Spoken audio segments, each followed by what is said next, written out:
Hujan turun sejak pagi, merintik di atas genteng rumah tua milik keluarga Darmadi. Rumah itu berdiri kokoh di tengah desa Kalinongko, sebuah desa yang tampak biasa dari luar. Ada warung kecil di tikungan, masjid tua, dan jalan-jalan beraspal setengah rusak yang menghubungkan satu rumah ke rumah lainnya. Tapi seperti kebanyakan desa lain yang tampak tenang, Kalinongko menyimpan cerita yang tak banyak orang berani bicarakan. Cerita-cerita yang hanya berbisik dari mulut ke mulut, lalu menghilang entah kemana. Di rumah besar bercat krem yang kini mulai kusam itu, tinggal Pak Darmadi, mantan kepala desa yang kini pensiun dan hidup bersama anak semata wayangnya, Sekar. Gadis 22 tahun itu baru saja pulang dari kuliahnya di kota. Sejak ibunya meninggal 5 tahun lalu, Sekar hanya punya ayah sebagai tempat pulang.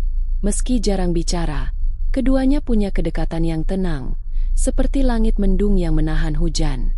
Hari itu, listrik sempat padam sejenak saat petir menyambar tak jauh dari rumah. Sekar yang sedang merapikan lemari tua di ruang tamu, mendengar suara krek-krek dari loteng. Ia menoleh cepat, namun tak ada apa-apa. Suara itu datang lagi, kali ini lebih jelas, seperti sesuatu yang bergeser atau dipindahkan. "Ayah, itu suara apa?" tanya Sekar pelan. Pak Darmadi yang tengah menyeduh kopi di dapur tak menjawab. Ia hanya diam sejenak, lalu berkata, "Sudah lama gak ada yang naik ke loteng. Mungkin tikus." Tapi Sekar tahu, itu bukan suara tikus. Malamnya, ia tak bisa tidur. Lampu kamar sengaja tak dimatikan. Sekar menatap plafon yang sudah mulai menguning, lalu lagi-lagi mendengar suara itu. Kali ini lebih berat, lebih lambat, seperti suara kayu tua yang dibuka paksa. Esok paginya, ia memutuskan untuk naik ke loteng. Tangga kayu yang sempit berderit pelan saat Sekar menaikinya. Bau apek dan debu menyeruak begitu ia mendorong pintu loteng yang nyaris macet karena lama tak dibuka. Di sana, di sudut yang terhalang tumpukan kardus dan bingkai foto lama, Sekar melihatnya, sebuah peti tua dari kayu jati, diikat dengan rantai berkarat, dan sebuah tulisan yang nyaris pudar di atasnya. "Jangan buka sebelum waktunya." Sekar berdiri terpaku di depan peti itu. Suasana di loteng terasa jauh lebih dingin dibanding bagian rumah lainnya, meskipun tidak ada ventilasi atau jendela terbuka. Rantai yang membelit peti tampak rapuh, tapi masih kokoh menjaga penutupnya tetap tertutup rapat. Ia jongkok, menyentuh permukaan kayunya. Kasar, berdebu, dan di sudutnya ada ukiran aneh yang tak ia mengerti. Tulisan, "Jangan buka sebelum waktunya," membuat jantungnya berdebar tak karuan. Siapa yang menulisnya? Dan waktu, seperti apa yang dimaksud? Suara dari bawah mengejutkannya. "Turun, Sekar. Kamu ngapain di situ?" Pak Darmadi berdiri di kaki tangga, wajahnya tegang. Ia tidak berteriak, tapi nada suaranya cukup untuk membuat Sekar merasa seperti anak kecil yang sedang dimarahi. "Aku dengar suara dari sini semalam. Aku kira ayah sudah bilang, jangan naik ke loteng. Itu bukan tempat untuk kamu," potong Pak Darmadi cepat. Ia naik 2 anak tangga, meraih lengan Sekar dan menariknya turun. Di bawah, Sekar mencoba bertanya lebih lanjut, tapi ayahnya hanya diam. Hanya satu kalimat yang akhirnya keluar dari mulut laki itu sebelum ia masuk ke kamarnya dan mengunci diri. Beberapa hal memang lebih baik terkubur. Malamnya, Sekar membuka album-album tua. Ia mencari jawaban dalam foto-foto usang, ibunya, keluarganya, bahkan kakeknya yang dulu dikenal sebagai dukun desa yang dihormati. Di salah satu halaman, ia menemukan potret hitam putih yang mengganggu. Kakeknya berdiri di depan peti yang sama, mengenakan pakaian serba putih, dan dikelilingi beberapa orang dengan wajah tertutup. Di balik foto itu, ada tulisan tangan ibunya. Peti itu menyimpan mimpi yang tidak boleh terbangun. Dan malam itu, suara dari loteng kembali terdengar. Tapi kali ini bukan hanya derit, melainkan bisikan. Hari itu langit mendung, seperti menahan sesuatu yang tak bisa diturunkan. Sekar duduk sendirian di ruang tamu, memegang foto hitam putih kakeknya yang berdiri di depan peti tua. Rasa ingin tahu berubah jadi kegelisahan yang menyesakkan. Ia merasa ditarik ke sana, Seperti ada suara lembut yang terus memanggil namanya dari loteng. Sekar. Ia menoleh. Tak ada siapapun. Tapi suara itu jelas. Terlalu jelas. Sudah 3 malam suara itu terdengar. Bisikan, derit rantai, dan, kadang, tangisan samar. Ayahnya kini lebih pendiam dari biasanya. Ia bahkan menghindari Sekar, seakan tahu apa yang sedang dipikirkan anaknya. Tapi malam itu, Sekar tak bisa lagi menahan diri. Saat jam menunjukkan pukul 1.13 dini hari, Sekar mengambil senter, sarung tangan, dan pahat tua dari laci dapur. Ia membuka tangga lipat menuju loteng tanpa suara. Setiap anak tangga seakan berteriak. Tapi ia tak mundur. Peti itu tetap di sana. Diam. Menunggu. Dengan hati-hati, ia mengetuk rantainya. Berkarat tapi bisa digeser jika dipaksa. Dan ia memaksa. Butuh hampir 30 menit dan luka kecil di jari sebelum rantai itu terlepas sepenuhnya. Napas Sekar tercekat. Tangannya gemetar saat menyentuh penutup kayu itu. Maaf, Bu. Aku harus tahu. Ia mendorong penutupnya perlahan. Krea! Bau menyengat menyeruak keluar. Campuran apek, tanah basah, dan sesuatu yang mati. Tapi isi petinya kosong. Atau setidaknya, begitu terlihat. Sekar menyorot senter lebih dalam, dan di dasar peti itu, ia melihat bantal kecil berwarna merah darah, sobek di bagian ujung, dan sebuah benda aneh yang mengilat, potongan kuku manusia. Dan di balik bantal itu, ada sesuatu lagi, sebuah kain kafan kusut, masih lembab, seperti baru dikuburkan. Tiba-tiba lampu senternya padam. Semua jadi gelap. Lalu, dari balik peti, terdengar suara. Terima kasih sudah membebaskan aku. Sekar terbangun dengan tubuh gemetar. Ia tidak tahu kapan pingsan atau tertidur. Senter sudah menyala kembali di dekat tangannya. Tapi peti itu masih terbuka. Dan isi di dalamnya sudah tak ada. Kain kafan, bantal merah, bahkan kuku itu, lenyap seperti tak pernah ada. Ia turun dengan langkah limbung. Dan betapa terkejutnya ia saat melihat ayahnya berdiri di ruang tamu, menatapnya dengan pandangan kosong. Di tangannya, cangkir kopi yang masih mengepul, meski jam menunjukkan pukul 3 pagi. Ayah! Pak Darmadi menoleh perlahan, lalu tersenyum kecil. Aneh, dingin. Kamu sudah membukanya, ya? Sekar hanya mengangguk pelan. Wajah ayahnya berubah. Senyum itu menghilang. Mulai malam ini, tidak akan ada yang tidur tenang lagi di desa ini. Esok harinya, berita aneh mulai terdengar. Bu Rahayu dari rumah depan mengaku melihat bayangan perempuan berdiri di halaman rumahnya pukul 2 dini hari. Diam, tanpa wajah, hanya rambut panjang yang menutup seluruh tubuhnya. Di ujung desa, Pak Latif, petani tua, ditemukan duduk di sawah dengan mata terbuka lebar, melamun tanpa bicara. Saya mimpi istri saya manggil dari dalam tanah, katanya pelan. Istrinya sudah meninggal 5 tahun lalu. Dan malam-malam berikutnya, semua orang mulai sulit tidur. Bukan karena mereka tak mengantuk, tapi setiap kali memejamkan mata, mereka melihat sesuatu, atau mendengar sesuatu. Bisikan, jeritan, suara rantai yang diseret. Sekar menyadari, ia sudah membuka sesuatu yang seharusnya terkunci selamanya. Dan kini, apapun itu, sudah keluar. Ia mencoba bicara pada ayahnya. Tapi Pak Darmadi hanya bilang satu kalimat sebelum kembali terdiam. Kita pernah mengurungnya, dan dia belum lupa. Hari ketiga setelah peti dibuka, desa Kalinongko mulai berubah. Warung Pak Udin tutup lebih awal dari biasanya. Anak-anak dilarang main di luar rumah setelah maghrib. Bahkan suara jangkrik pun terasa berhenti lebih cepat dari seharusnya. Seperti alam pun tahu bahwa malam bukan lagi tempat yang aman. Di pos ronda, Mas Yanto ditemukan tertidur dengan mata terbuka. Badannya dingin, detak jantung lambat. Tapi yang paling aneh, bibirnya terus komat-kamit menyebut satu nama. Rara, Rara, Rara. Nama yang sama muncul dalam mimpi Sekar malam itu.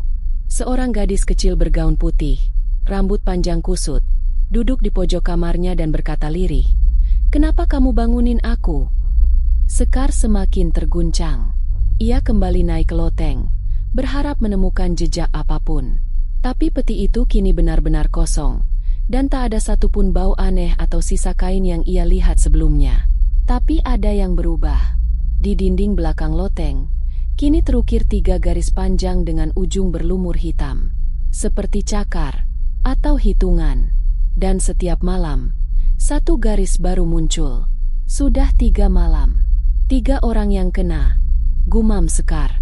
Ia kemudian menemui Pak Suro, sesepuh desa yang dulu dikenal sebagai sahabat kakeknya. Lelaki tua itu gemetar saat Sekar menyebut soal peti di loteng. "Peti itu milik kakekmu," katanya sambil menyalakan dupa. "Dulu dia menangkap arwah penasaran yang merasuki anak-anak desa. Korban terakhirnya seorang bocah yatim piatu bernama Rara. Tak ada keluarga, tak ada yang mencarinya. Tapi dia tak pernah benar-benar pergi." Sekar menunduk. Dadanya sesak. Kenapa nggak dikuburkan saja? Karena dia bukan cuma arwah. Dia dendam. Dan peti itu bukan penjara. Itu perjanjian. Jika dibuka sebelum waktunya, dia bebas dan akan mengambil 1 nyawa setiap malam, sampai jumlah yang ia minta terpenuhi. Sekar menatap langit malam dari jendela rumah.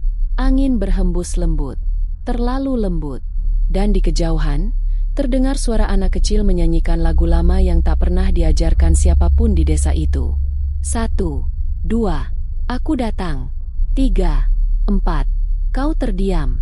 5, 6, sampai gelap. 7, 8, kamu lenyap. Malam keempat, garis keempat muncul di dinding loteng. Dan pagi harinya, seorang remaja laki-laki, Aldi, ditemukan tak bernyawa di tengah jalan desa. Mata terbuka, tangan menggenggam tanah erat, dan wajah seperti menahan jeritan yang tak sempat keluar. Tidak ada luka, tidak ada darah, tapi tubuhnya membeku seperti patung. Warga mulai panik. Pak Lurah mengadakan pertemuan darurat. Beberapa menyalahkan cuaca, beberapa menyebut ini ulah setan, tapi sebagian besar hanya ingin pergi. Namun anehnya, tidak ada satupun mobil yang bisa menyala. Bahkan sinyal pun mati total. Desa terisolasi. Sekar semakin tertekan. Rasa bersalah mencekik setiap tarikan napasnya. Ia bermimpi Rara lagi malam itu. Kali ini, gadis kecil itu berdiri di tepi sumur tua, menatap Sekar dengan mata kosong yang kini mulai menghitam. "Aku belum cukup. Masih ada 6." Sekar mencatat. Totalnya 10. 10 malam. 10 jiwa. Di tengah kekacauan, ia kembali mendatangi Pak Suro. Lelaki tua itu akhirnya memberinya sesuatu, sebuah catatan tulisan tangan kakeknya. Isinya, ritual penguncian, dan peringatan untuk tidak pernah melanggar satupun langkah. "Tapi ini butuh pengorbanan," ujar Pak Suro. "Untuk menutup gerbang, 1 harus menggantikan, 1 harus mengunci dari dalam." "Siapa yang dikorbankan?" tanya Sekar. Pak Suro menatapnya lama, sebelum menjawab pelan.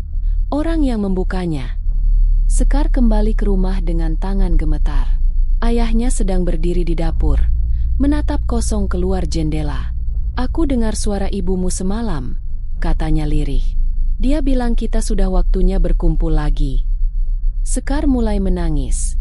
Pelan, dunia runtuh perlahan-lahan. Ia yang membukanya. Dan untuk menutup semuanya, dia harus jadi pengunci terakhir.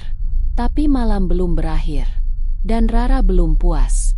Malam itu, langit tampak lebih gelap dari biasanya. Desir angin terasa aneh, seakan ada sesuatu yang mengintai. Desa Kalinongko sepi, hanya suara langkah kaki Sekar yang terdengar di jalan setapak menuju loteng rumahnya. Malam sudah larut, tetapi ia tidak bisa lagi menunggu. Waktu semakin habis. Ayahnya, Pak Darmadi, tak lagi berbicara, terlalu lelah, terlalu takut, atau mungkin hanya menunggu. Wajahnya seperti kosong, terperangkap dalam ketakutan yang mendalam. Sekar bisa merasakan beban yang sama, dan itu mengerikan. Tapi apa yang lebih menakutkan dari kenyataan bahwa nyawa orang-orang yang ia cintai terus melayang?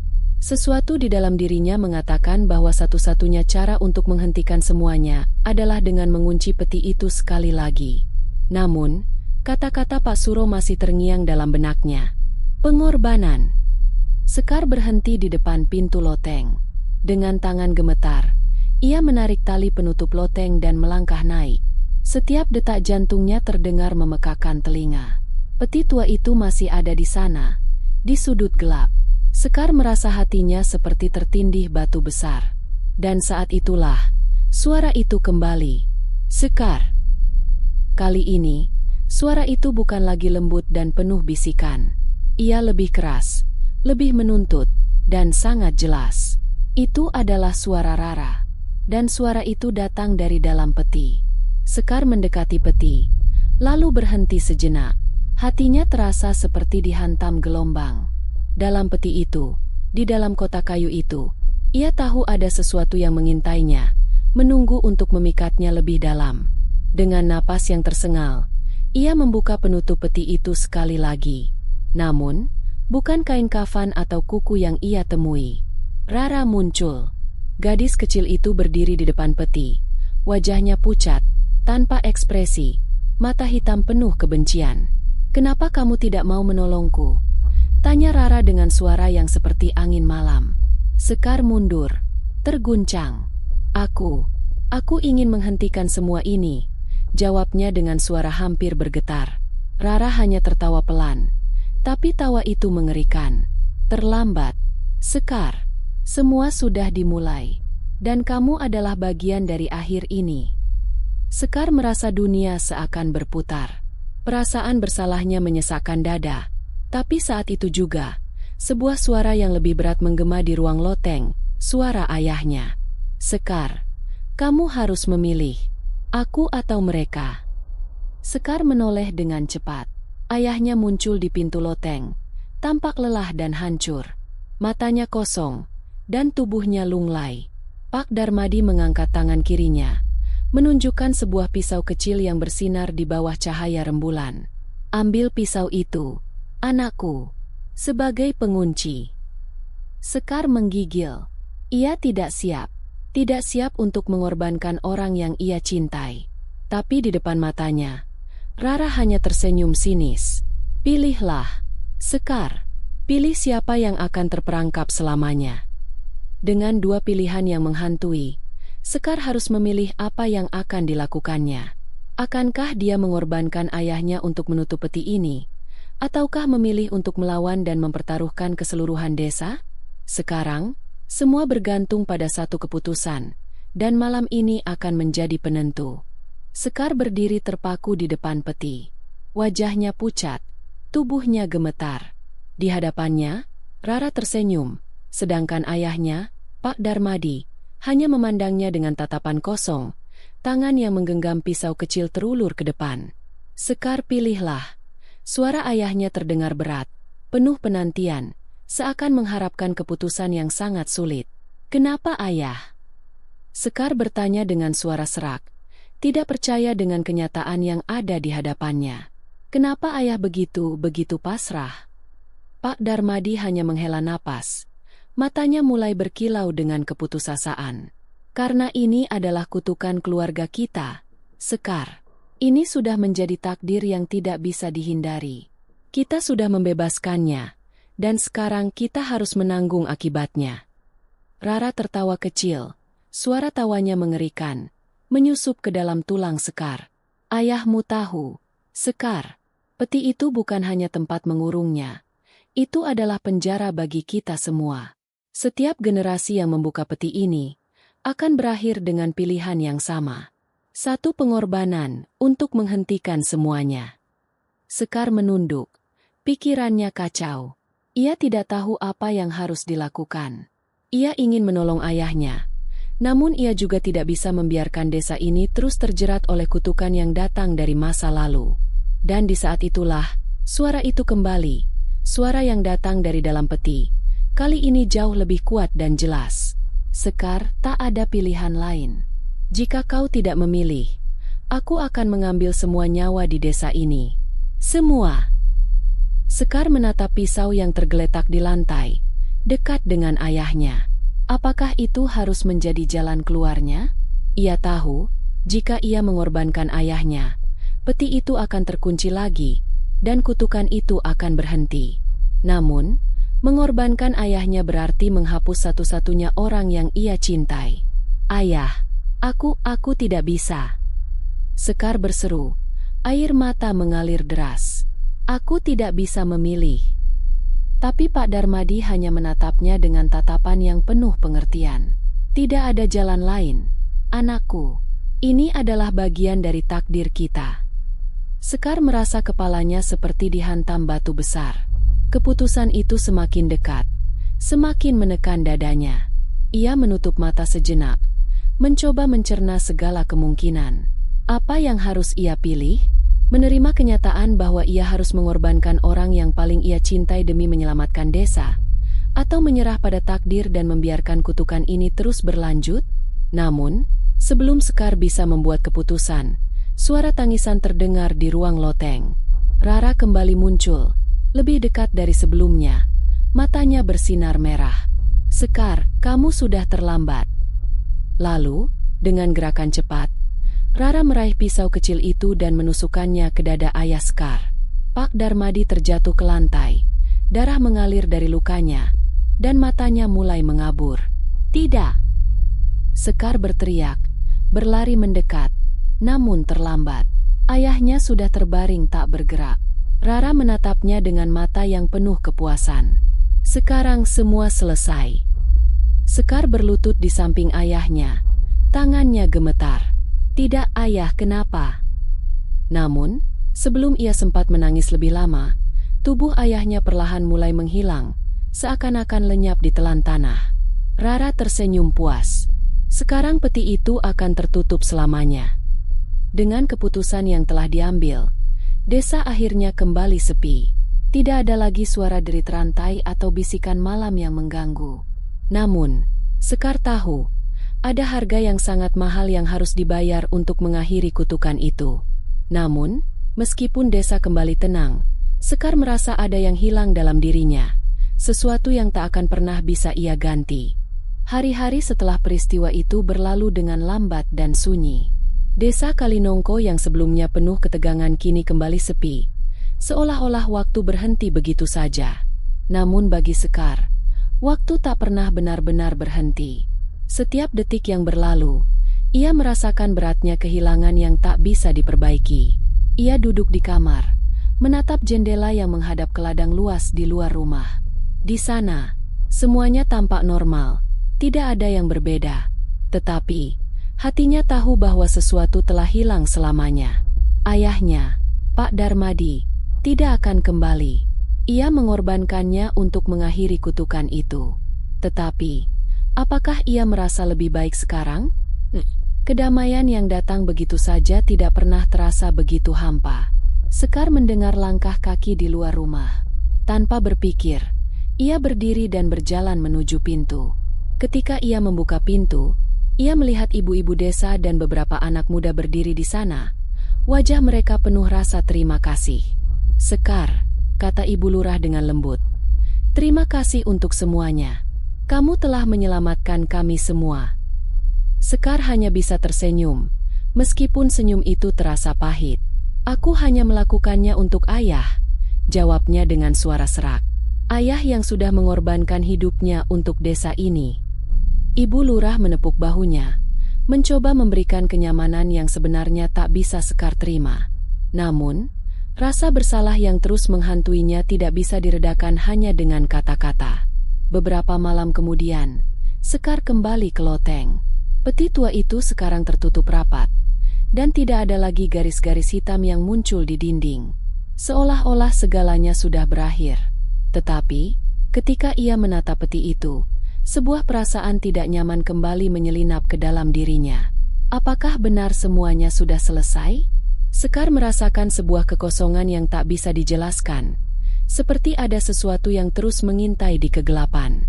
Di sudut hatinya, ia tahu, teror itu mungkin telah berhenti, tetapi kutukan yang mengikatnya tidak akan pernah bisa dihapuskan sepenuhnya. Di luar, angin berhembus dengan lembut, dan suara-suara malam kembali datang, terasa seperti bisikan yang jauh. Sekar menghela napas panjang dan menatap peti itu untuk terakhir kalinya. "Maafkan aku, Ayah," bisiknya pelan. "Aku akan terus hidup dengan beban ini. Tapi aku janji, aku tidak akan membiarkan kutukan itu menyentuh siapapun lagi." Dengan langkah perlahan, Sekar meninggalkan loteng, menutup pintu, dan kembali ke dunia yang kini terasa berbeda. Desanya telah tenang, tetapi bagi Sekar, jalan menuju kedamaian sejati masih jauh. Penutup. Desa Kalinongko kembali seperti semula, tanpa gangguan, tanpa kutukan yang mengancam.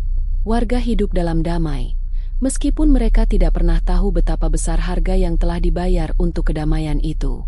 Hanya Sekar yang tahu, keputusan yang diambilnya, pengorbanan yang ia buat, akan terus menghantui langkahnya selamanya.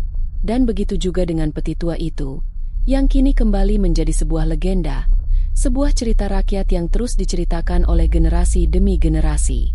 Tapi bagi Sekar, itu lebih dari sekedar cerita. Itu adalah bagian dari hidupnya yang tak akan pernah bisa dilupakan. Tahun-tahun berlalu sejak malam yang mengubah hidup Sekar dan desa Kalinongko selamanya. Namun, meskipun desa kembali damai, Sekar tahu bahwa kedamaian itu datang dengan harga yang sangat mahal. Setiap kali ia melihat matahari terbit, ia merasakan kesepian yang mendalam, seolah-olah kehilangan itu belum pernah benar-benar pergi. Sekar kini tinggal sendiri di rumah yang pernah dihuni bersama ayahnya. Ibu sekadar datang berkunjung, tetapi ada jarak yang tak terhapuskan di antara mereka. Desa sudah melupakan kisah yang pernah menakutkan mereka. Mereka telah kembali ke kehidupan biasa, tanpa mengetahui apa yang telah Sekar korbankan. Sekar merasa tidak ada tempat baginya di dunia yang baru ini, tempat yang telah kembali normal, meskipun hatinya rusak oleh kehilangan. Suatu sore, saat ia sedang berjalan di luar rumah, ia bertemu dengan seorang gadis kecil yang sedang bermain di tepi jalan. Gadis itu tersenyum padanya, seakan ingin berbicara. Tetapi ketika Sekar mendekat, gadis itu mendongak, matanya hitam pekat. "Kamu sudah melupakan aku." Suara itu terdengar sangat familiar. Itu suara Rara. Sekar berhenti sejenak, merasakan jantungnya berhenti berdetak. Gadis itu tidak berbicara lagi, tetapi matanya mengungkapkan sesuatu yang tidak bisa dijelaskan. Sebuah senyuman muncul di bibirnya, penuh arti. Namun, sebelum Sekar bisa menjawab, gadis itu menghilang dalam angin, seolah lenyap di udara. Sekar berdiri terpaku di tempatnya, tidak tahu harus bagaimana melanjutkan hidup setelah semua yang telah terjadi. Ia ingin berteriak, ingin melarikan diri dari bayang-bayang masa lalu, tetapi ia tahu, kutukan itu masih hidup di dalam dirinya, meskipun tidak lagi dalam bentuk yang tampak. Ia kembali ke rumah, menutup pintu dengan perlahan. Matanya memandang ke arah loteng, tempat di mana peti tua itu dulu disimpan. Itu masih ada, di dalam pikirannya. Meskipun kutukan itu sudah hilang, ia tidak akan pernah bisa melupakan kenyataan bahwa ia telah membuat pilihan yang mengubah hidupnya selamanya. Sekar menatap keluar jendela, melihat desa yang tampaknya damai, namun hatinya masih terperangkap dalam masa lalu. Dunia telah melupakan peti tua dan kutukan yang menghantui mereka. Tapi bagi Sekar, itu bukan sekadar cerita rakyat, itu adalah kenyataan hidupnya. Dan pada akhirnya, apa yang benar-benar terperangkap bukanlah kutukan, tetapi kenangan yang terus menghantuinya selamanya.